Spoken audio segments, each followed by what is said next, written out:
Саламатсыздарбы бир жолу. Уруксат этсеңиздер, мен расмий тилде өзүмдүн баяндамды берейин. Еще раз добрый день, уважаемые гости, уважаемые участники нашей конференции. Хотелось достаточно кратко остановиться на нашей работе по реализации видения, стратегического видения развития цифровых технологий, цифрового Кыргызстана, главы государства.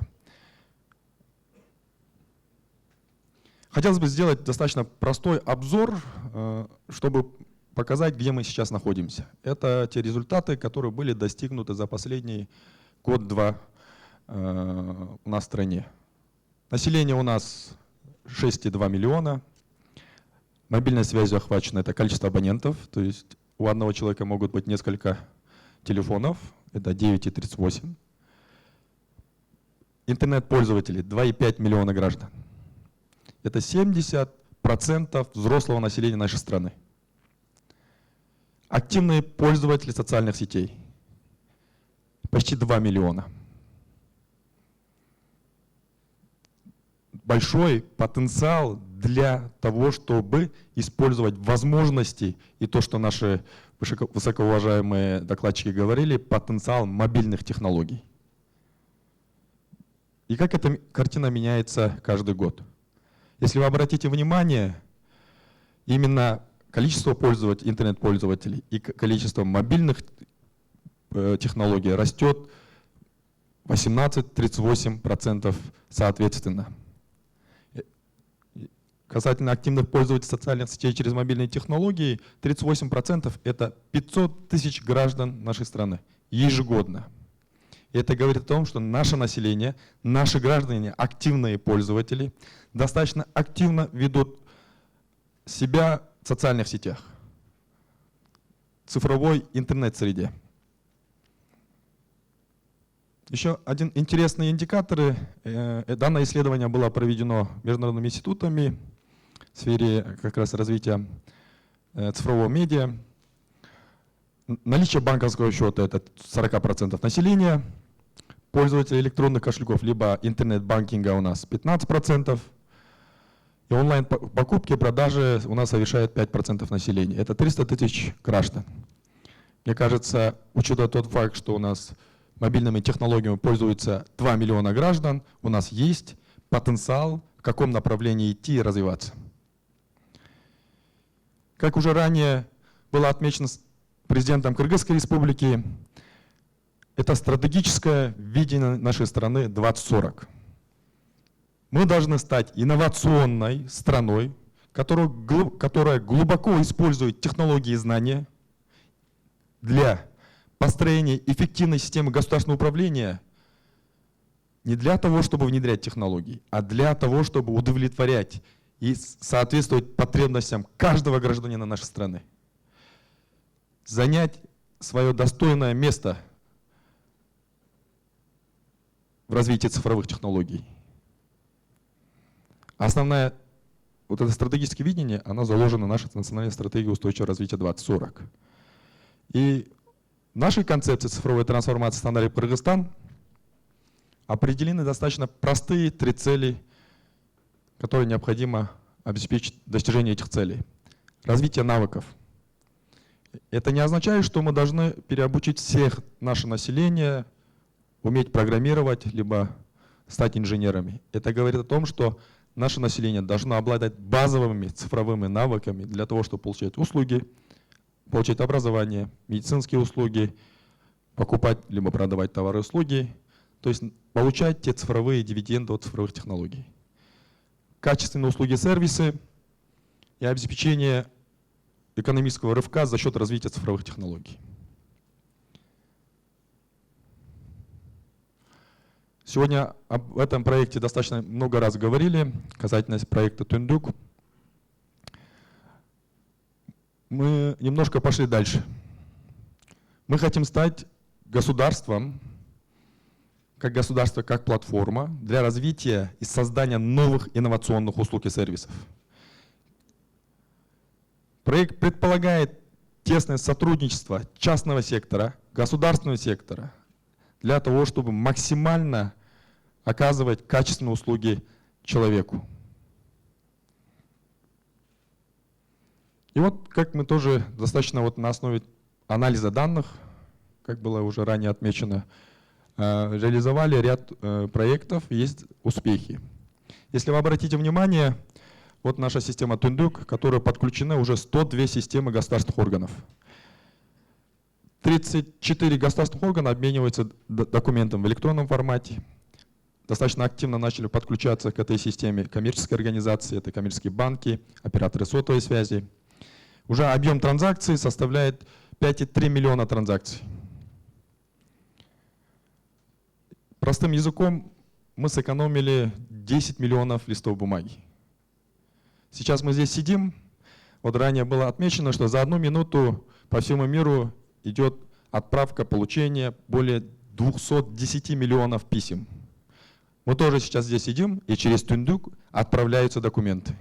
Через Тундук государственные органы получают информацию от другого государственного органа.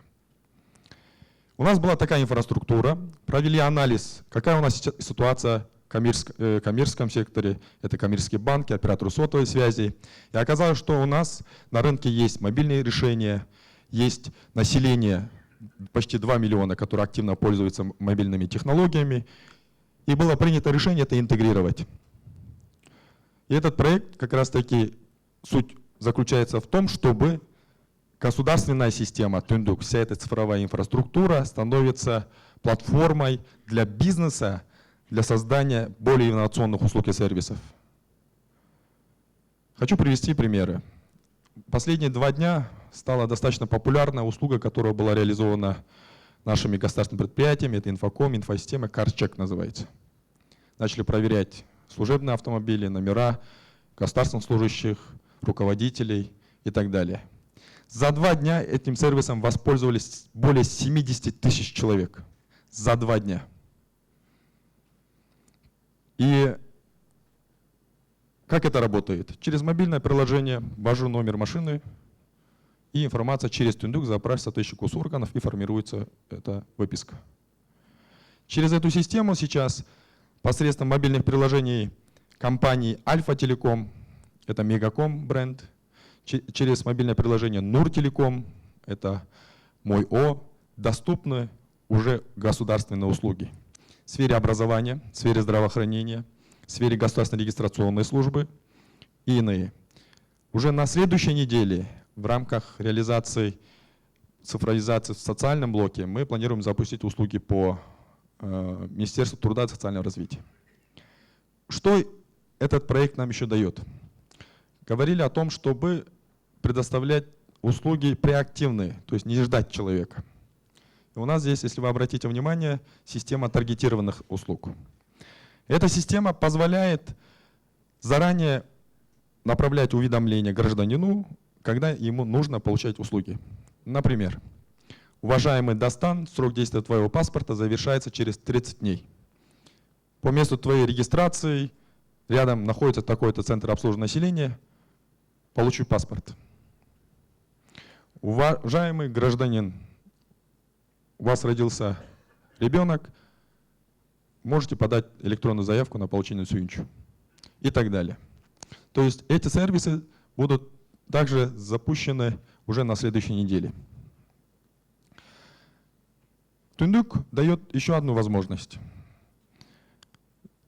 В связи с переходом в электронный документооборот, в электронный обмен документами, это результат за 3 месяца.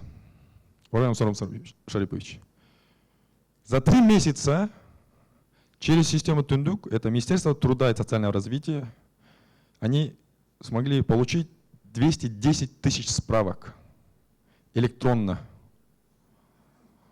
Если это представить, это 210 тысяч граждан, которые стояли бы в очередях, получали бы бумагу, тратили бы нервы и так далее и тому подобное. Вот что дает система Тундук. Поэтому мы должны это усилять, мы должны больше создавать условия для того, чтобы это взаимодействие и оказание услуг населению было более простым, комфортным и доступным, независимо, где находится гражданин.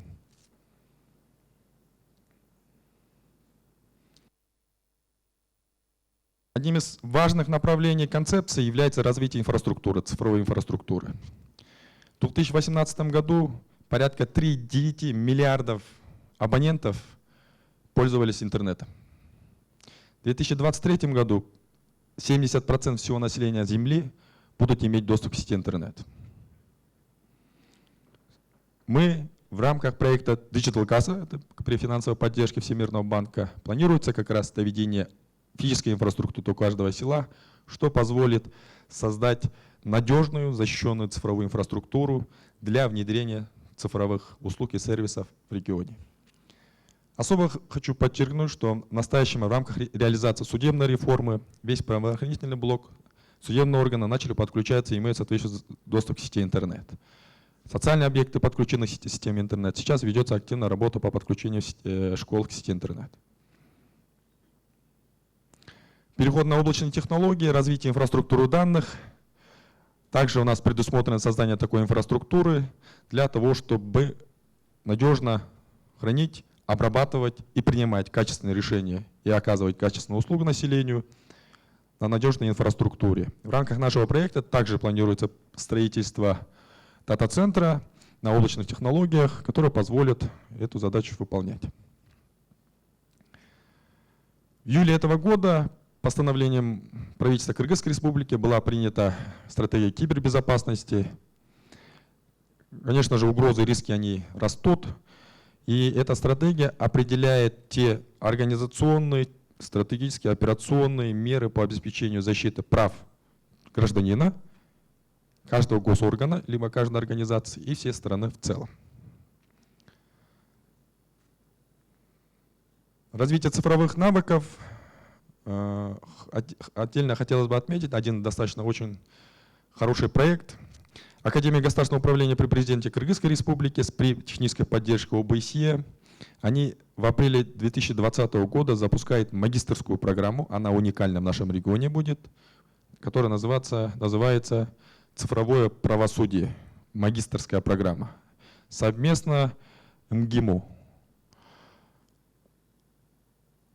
В рамках данного направления планируется утвердить единые рамки компетенций, то есть единый набор компетенций, стандарты обучения, программа обучения, в рамках которых будут все учебные заведения работать через цифровую инфраструктуру и платформы. Вызовы цифровизации. Мы достаточно видим большие перспективы в части развития технологий блокчейн. Не с точки зрения добычи криптовалют, а с точки зрения развития самой технологии. Эта технология дает возможность достичь доверия цифровым системам и услугам. Искусственный интеллект. У нас есть резиденты парка высоких технологий, которые достаточно активно в этом направлении работают. К 2023 году обещают искусственный интеллект для развития и сохранения кыргызского языка. Большие данные, об этом говорили, мы должны выстроить и иметь стратегию, мы должны готовить специалистов. И сама система государственного управления должна быть переформатирована, чтобы принимать более качественные, правильные и своевременные решения. Законодательство – одно из важных направлений, в рамках которой у нас планируется создать именно те благоприятные условия, которые будут способствовать реализации и стартап-проектов, и созданию инноваций, и цифровизации услуг, и обеспечению прав, права на частную жизнь и так далее и тому подобное. Хотелось отдельно подчеркнуть нашу философию цифровизации. Все проекты по цифровизации, они строятся вокруг человека. Это означает цифровой «я», когда я буду цифровым, когда мы все будем цифровыми, тогда будет наша страна цифровой. Цифровой «я» — это не означает, что это человек, который хорошо пользуется телефоном. Или это человек, который может получать услуги, либо еще что-то. Цифровой «я» — это означает гражданин Кыргызской Республики, который обладает совершенно новыми качествами, который может быть конкурентным в регионе. Он может жить в Кыргызстане, оказывать услуги всему миру. Он ведет себя культурно в цифровой среде. Он в цифровой среде не нарушает права других человек. Это именно тот цифровой кыргызстанец, который будет работать во благо себя и во благо своей страны. Поэтому санарип мен, санарип Кыргызстан. Чоң рахмат, көңіл